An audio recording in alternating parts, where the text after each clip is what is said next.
Hey all, Tom Moran here from Tom's Big Spiders. It's been a while, but we're going to do another update. I have people asking me about various species that I keep, and I've had some molts, we might have some babies, and we have an M. balfouri update. It's a small one, I'll warn you ahead of time. They just haven't been particularly active lately, and I've noticed that when the colder winter months come and the air starts to dry out, I don't see them barely at all. I'll come down in the morning, maybe catch one or two out. Even the males have kind of calmed down a bit.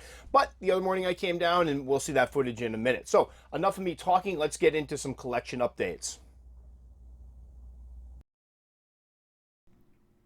All right, first up, we have my Pampa medius female. This one I've had for about 6 years now. I did pick her up as a sex juvenile, and she's put on plenty of size since then. Here you can see she's hiding underneath her cork bark. Unfortunately, she was a little bit shy after the molt, and I couldn't get really good footage of her, but you can see she's quite leggy. The molt, I took it out, stretched it out. It's just around the 8-inch mark, so she is a really big girl. Again, not quite as thick around as some of the Theraphosa species, but very, very leggy.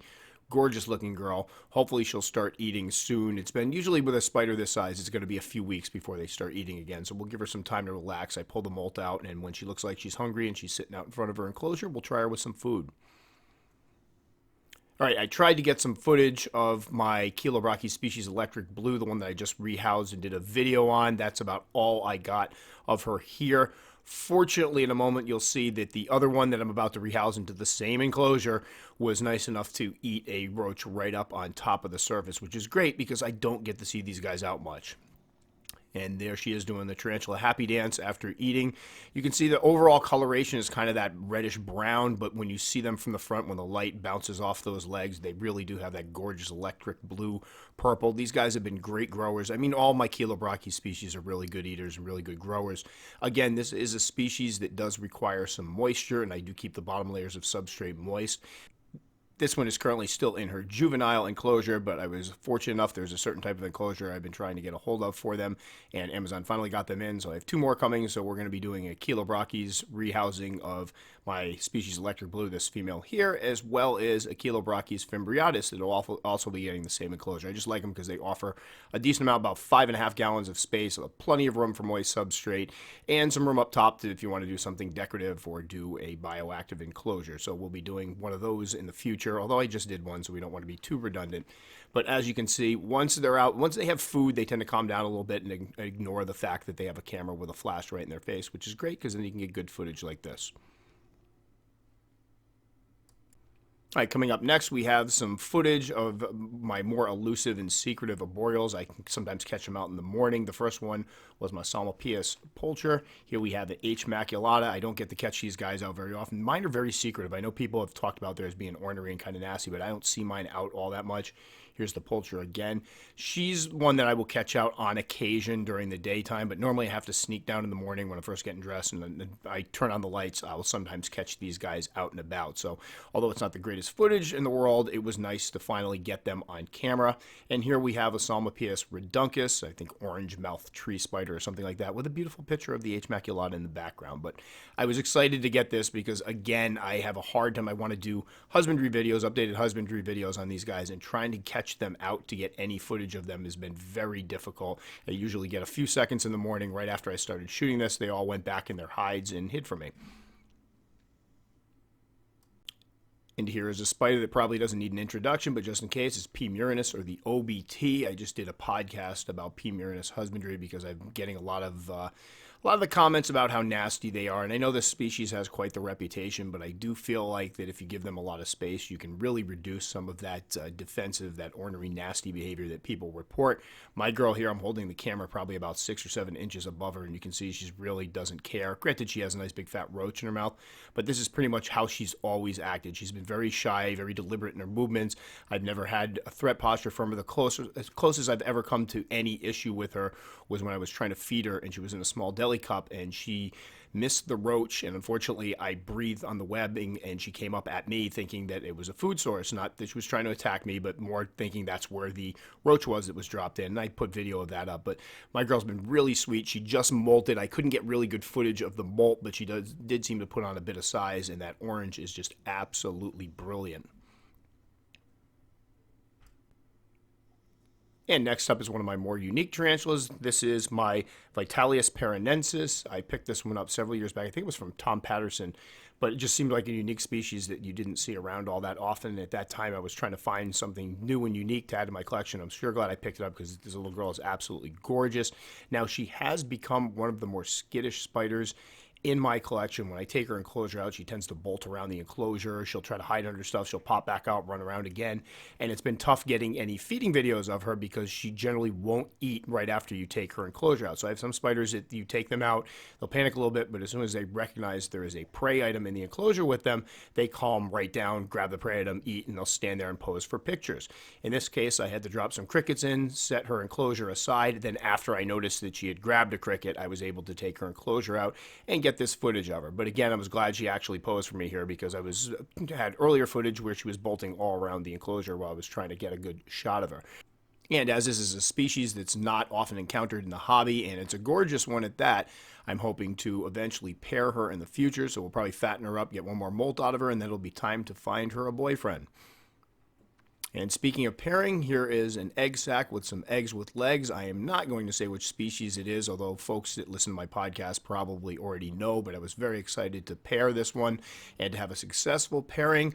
Unfortunately, like a doofus, when we went to pair her, I did not record it because we wanted to make sure we protected the male. And sometimes with the pairing, it's difficult to have a camera out and be fiddling with the camera and at the same time be able to keep track of the male. So we didn't have Billy on camera patrol. We had her helping me out to make sure the male didn't get eaten or run away. But we got a good pairing, and then, like an idiot, I forgot to write down the date we paired her. I put it in the wrong spot. I couldn't find it in my phone, so we kind of had to guess when to pull the sack. But luckily, I pulled it at the right time. We had eggs with legs, and here you will see we have first instar slings looking adorable. The enclosure they're in, or the quote-unquote incubator they're in right now, is just moist paper towel with two 16-ounce deli cups with coffee filters, and the eggs with legs went into the coffee filters. The paper towels are nice and damp, and then I close the enclosure around them, and that keeps them nice and humid and keeps them from drying out. Now, as you can see, there's plenty of them there. I have not counted them up. I kind of stopped at 100 and went, all right, that's enough. I will not be selling these myself. I want to make that very clear because I know a lot of people want to buy things directly from me, but I just don't have enough time with all that goes on, keeping track of my own collection and doing the videos and podcasts to do the individual sales. All right, here's our second pairing attempt for Bumble Kabocha. The first attempt, the female started drumming, the male got close, and as soon as she touched him, he bolted. And we think that's partly due to the fact that this species is notorious for the females munching the males. They're kind of violent with the guys. So we're really very closely monitoring. You see there's the paintbrush. We're going to try to split them up. And it's a good thing I did protect them because not only do I have another female that just molted that is probably breeding size, but unfortunately this one laid a sack and then promptly devoured it. And that was most likely my fault because the enclosure that I had her in wasn't particularly ideal for her to raise a sack. It wasn't holding moisture very well, and I think things got too dry. So we recently rehoused her into a much larger one with more substrate. Hopefully this time when we pair them, we'll have a successful pairing and we'll get a good sack out of it. All right, next up, I've had quite a few people ask about these guys, and I've never really featured them very much because they've just started showing those blues that give them their name, but this is Pseudohoppleopus species blue. Love these little ones. They're a little bit crazy, and as you can see here, this one is not enjoying the light on her, but my lord, are they stunning. She's already got that powder metallic blue on her abdomen, and right after a molt, there's a bluish tinge overall coloration to them that just really makes them unique-looking spiders. I picked these up, I think, about 3 years ago, 2.5, 3 years ago from Tanya at Fear Not Tarantulas. They're probably pushing about 2.5 inches now, so a little bit more slow growing compared to other species, and it took them a little while to start showing that blue off, but my lord, when it started showing off, it was totally worth it.